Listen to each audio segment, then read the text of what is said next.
ഈശോമിശിഹായ്ക്ക് സ്തുതിയായിരിക്കട്ടെ.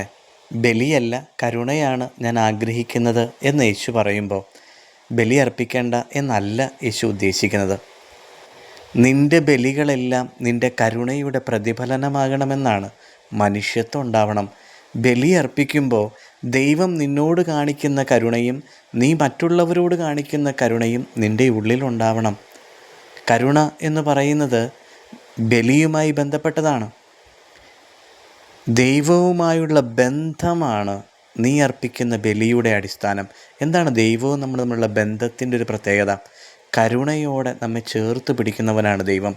നിൻ്റെ കുറവുകൾ അറിഞ്ഞിട്ടും നമ്മുടെ എല്ലാ പ്രശ്നങ്ങൾ അറിഞ്ഞിട്ടും നമ്മുടെ പാപങ്ങൾ അറിഞ്ഞിട്ടും തള്ളിക്കളയാതെ നെഞ്ചോട് ചേർത്ത് പിടിക്കുന്നവൻ്റെ പേരാണ് ദൈവം. അതുകൊണ്ട് അവൻ കാരുണ്യവാനെന്ന് പറയുന്നത്.